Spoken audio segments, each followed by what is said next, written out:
तो दोस्तों, जैसा कि आप सभी को दोपहर में ही वीडियो बना के मैंने अपडेट किया था कि एक नया notice UP triple S C की तरफ से बहुत ही जल्द जारी किया जाने वाला है। एक्चुअली क्या है, आज यूपी ट्रिपल एस सी में इस वैकेंसी से रिलेटेड एक मीटिंग चल रही थी। साथ ही साथ बाकी जो भी भर्तियां हैं यूपी ट्रिपल एस सी की, उनसे भी रिलेटेड आज बातचीत हुई है यूपी ट्रिपल एस सी के अधिकारियों, सचिव जी, उन सभी के बीच में। तो इस पूरे नोटिस को हम लोग कवर करेंगे और जानने का प्रयास करेंगे कि अब आगे का यूपी ट्रिपल एस सी का क्या प्लान रहने वाला है।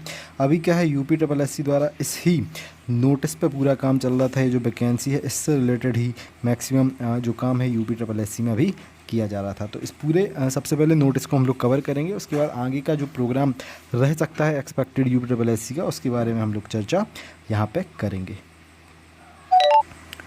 तो सबसे पहले तो ये नोटिस देख लो, आज का ही है। डेट यहाँ पर डली है 26 मई 2021, आपको यहाँ पे दिख रहा होगा। एक्चुअली ये महिला स्वास्थ्य कार्यकर्ता की जो 9000 के आसपास दोस्तों वैकेंसी आई थी, ठीक है। और अभी उसका जो पेपर संपन्न कराया गया था, उसका ये डॉक्यूमेंट वेरिफिकेशन के लिए रिज़ल्ट आप मान सकते हैं। इसको पूरा थोड़ा हम लोग पढ़ के कवर करते हैं कि इसमें दिया क्या गया है। तो यहाँ पे आपको दिख रहा होगा, आयोग के विज्ञापन संख्या 02 परीक्षा 2021 स्वास्थ्य कार्यकर्ता महिला मुख्य परीक्षा, ठीक है, के अंतर्गत महानिदेशक परिवार कल्याण और उत्तर प्रदेश लखनऊ के नियंत्रणाधीन स्वास्थ्य कार्यकर्ता के 9212 पदों पर चयन हेतु लिखित परीक्षा 8 मई 2022 को आयोजित की गई थी। और इसमें अभ्यर्थियों का जो दोस्तों हर अभ्यर्थी थे 17,713 लोगों ने यहाँ पे पेपर दिया था। और उसके बाद आयोग के निर्णय दिनांक 26/5/2022 द्वारा अनुमोदित यहाँ पे किया गया है। माननीय आयोग द्वारा ऐसे अभ्यर्थियों द्वारा जिनके द्वारा जेंडर कॉलम में पुरुष अंकित किया गया है, उन्हें अर्हता अभिलेख परीक्षण में औपबंधिक रूप से इस शर्त के साथ सम्मिलित किए जाने का निर्णय लिया गया है कि विज्ञापित सभी पद महिलाओं के लिए ही निर्धारित हैं। यदि कोई पुरुष अभ्यर्थी, ठीक है, यहाँ पे अर्हता अभिलेख जो है, अर्हता अभिलेख परीक्षण में सम्मिलित होता है तो उसका अभ्यर्थन निरस्त कर दिया जाएगा। बेसिकली क्या है, ये साफ साफ यहाँ पे दिया गया है कि ये सिर्फ जो वैकेंसी है वो फीमेल्स के लिए है। यदि किसी मेल ने, ठीक है, यदि किसी मेल ने इस फॉर्म को डाल दिया हो और अगर वो पेपर देने गया हो, तो ये डीबी में आप जब जाओगे तब आपका ये जो पूरा अध्याचन है, मतलब कि आपका जो फॉर्म है, आप पेपर देने गए, सब कुछ यहाँ पे रिजेक्ट करके जयराम जी कह दी जाएगी आपसे। इतना इसमें ये बताया गया है, ठीक है। उसके बाद दोस्तों बहुत ही इम्पोर्टेंट है इसमें आगे अगर हम लोग देखें तो क्या लिखा गया है कि आगे देखते हैं इसमें।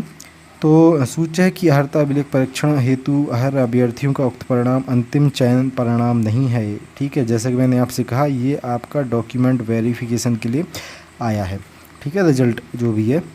उसके बाद दोस्तों नीचे हम लोग अगर देखें, इसका दिया गया है कि अभिलेखादि परीक्षण के उपरांत चयन संबंधित अभिलेख परिणाम यथा समय घोषित किया जाएगा, यानी डॉक्यूमेंट वेरिफिकेशन के बाद एक और परिणाम आपका घोषित किया जाएगा। और दिया गया है कि अभिलेख परीक्षण हेतु उक्त परिणाम माननीय उच्च न्यायालय इलाहाबाद द्वारा तथा लखनऊ खंडपीठ में योजित रिट संख्या, इसमें रिट भी डली है, अथवा उक्त विज्ञापन से संबंधित योजित के अन्य, ये कुछ इंपॉर्टेंट ज़्यादा है नहीं। नीचे वाला पॉइंट और पढ़ लेते हैं इसमें और क्या दिया गया है।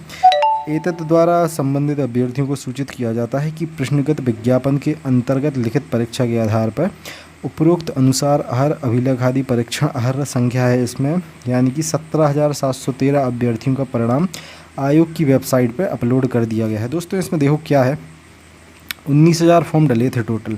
और मुझे जहाँ तक लग रहा है यूपी ट्रिपल एस सी ने जितने भी लोग पेपर देने गए थे सभी को पास करके डॉक्यूमेंट वेरिफिकेशन में बुला लिया है, ठीक है। क्योंकि 17,713 तो इसमें 17,000 के आसपास ये बच्चे तो इसमें आपका जो पेट का शॉर्ट लिस्टिंग है उसमें ही शॉर्ट लिस्ट हुए थे। तो जितने भी लोग हैं, ठीक है, इस वैकेंसी के अंतर्गत यूपी ट्रिपल एस सी ने सभी को, ठीक है, आपका डॉक्यूमेंट वेरिफिकेशन है जो उसमें बुला लिया है। आप अपना परिणाम चेक करके एक बार जब डॉक्यूमेंट वेरिफिकेशन करवा लेंगे, उसके बाद जो फाइनल रिज़ल्ट है वो इसमें निकाला जाएगा। क्लियर है इतनी बात? चलिए, साथ ही साथ दोस्तों देखो एक और चीज़ अब देख लो, यूपी ट्रिपल एस सी आपका बहुत ज़्यादा काम कर रहा था इस वैकेंसी पे। जैसे कि इसमें साफ साफ दिया गया है ऊपर, अगर हम लोग इसमें देखें 8/5/2022 को इसका जो एग्ज़ाम है ये संपन्न कराया गया था और आज 26 तारीख है, 26/5/2022 है। बहुत ही जल्दी UPSSC ने इसका रिज़ल्ट है जो दे दिया है। तो काम UPSSC पूरी शिद्दत के साथ इस वैकेंसी पे कर रहा था। जैसा कि आदरणीय योगी जी ने कहा था कि हम लोग 100 दिन में आप लोगों को बहुत से रोज़गार देंगे, तो हमें लगता है ये 9000 वैकेंसी भी उसी रोज़गार में गिनी जाएंगी। और लेखपाल के 8085 जो पद हैं बिल्कुल 100% क्लियर है आपका। बहुत जल्द ही, ठीक है, 19 जून को एग्ज़ाम होके और रिज़ल्ट इसका बहुत जल्द बनाया जाएगा UPSSC द्वारा, क्योंकि बच्चे ज़्यादा हैं नहीं, 2,47,000 लोग आपका पेपर देंगे लेखपाल का। ठीक है, तो UPSSC अच्छी स्पीड में ही यहाँ पे काम कर रहा है। बाकी जो वैकेंसी हैं आपकी, एक तो देखो अभी आपका कल धरना प्रदर्शन है एक आयोग में, उसके बाद 6 जून को हम जो AGTA के अभ्यर्थी हैं, जो AGTA के छात्र हैं, वो सभी आयोग जाके वहाँ पे धरना प्रदर्शन करेंगे। और पूरा देखो 6 तारीख को AGTA की वैकेंसी का नोटिफिकेशन निकलवा के ही छात्रों को आना है। ठीक है, बिल्कुल ये सोच के ही आयोग जाना, 6 तारीख यानी 6 जून को तैयार रहना सभी लोग पिकअप भवन जाने के लिए। क्लियर है इतना? चलिए फिर दोस्तों, ये था आज का पूरा अपडेट। और UPSSC से रिलेटेड जैसे ही कोई और अपडेट आता है, स्पेशली आपके लेखपाल और AGTA से रिलेटेड, आपको सबसे पहले एग्ज़ाम ज्ञान मंत्रा पे अपडेट कर दिया जाएगा। ठीक है, मिलते हैं अगली वीडियो में। जाते जाते एक और चीज़ यहाँ पे मैं ऐड कर दूँ दोस्तों, जैसा कि आप सभी लोग जानते हैं, PET एग्ज़ाम 2022 को 18 सितंबर को शेड्यूल किया गया है। तो इस परीक्षा के लिए हम लोग बात करने वाले हैं एक बेस्ट किताब के बारे में, जो कि चक्षु प्रकाशन की है। इस किताब में दोस्तों आपके सिलेबस के सभी 15 विषयों को बहुत अच्छे तरीके से कवर किया गया है। साथ ही साथ PET एग्ज़ाम 2021 के प्रथम और द्वितीय पाली दोनों के पेपर्स को इसमें सॉल्व करके आपके लिए कवर किया गया है। और आपके बेस्ट रिवीजन और प्रिपरेशन के लिए 2200 प्लस इसमें मोस्ट इंपॉर्टेंट MCQ भी आपको मिल जाएंगे।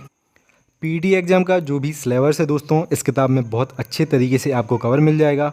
साथ ही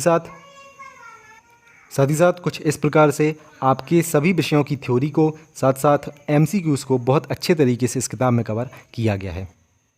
संपूर्ण सिलेबस की गाइड के साथ साथ चक्षु प्रकाशन के प्रैक्टिस सेट भी उपलब्ध हैं PET एग्ज़ाम 2022 के लिए, जिनसे आप बहुत अच्छे तरीके से अपने इस परीक्षा की तैयारी कर सकते हैं।